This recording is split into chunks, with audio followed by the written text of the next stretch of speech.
Good day, everybody. What I'm trying to convey is there's a term out here, 967.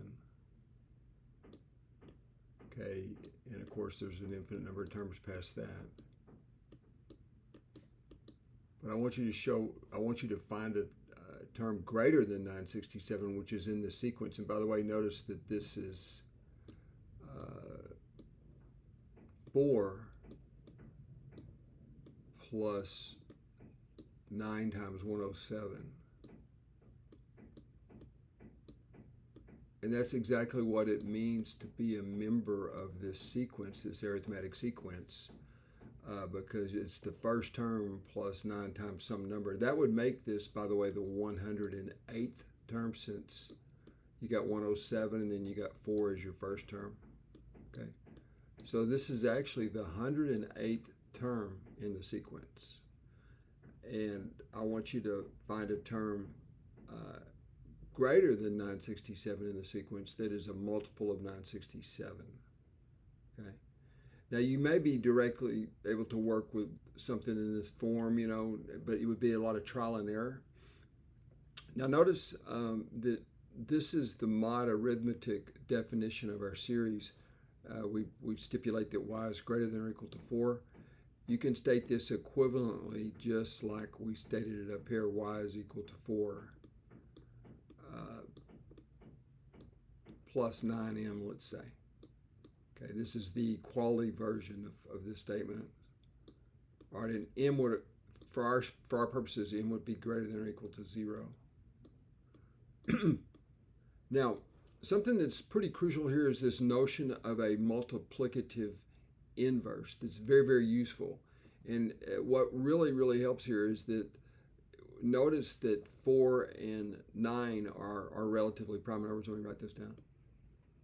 4, 9 are coprime, relatively prime, they called it in the old days. It's equal to 1. And that guarantees the existence of what we call a multiplicative inverse.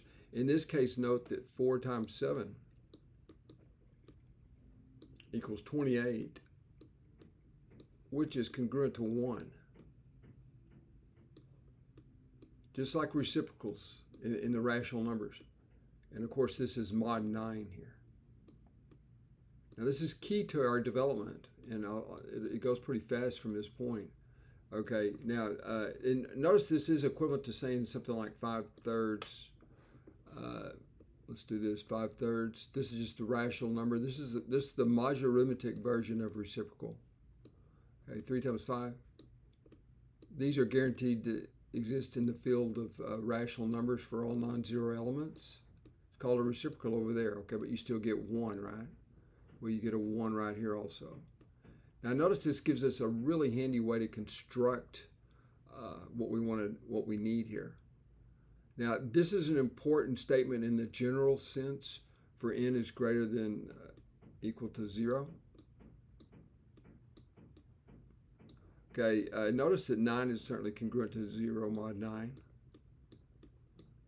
And we've already seen that 4 times 7 is congruent to 1. So you see how all of this term, this general term, which is going to be the way to our answer, actually simplifies down to this congruence 4, which proves that this number is in our sequence. Or if you want to call this sequence S, call this sequence S, well, that means that this is a member of S.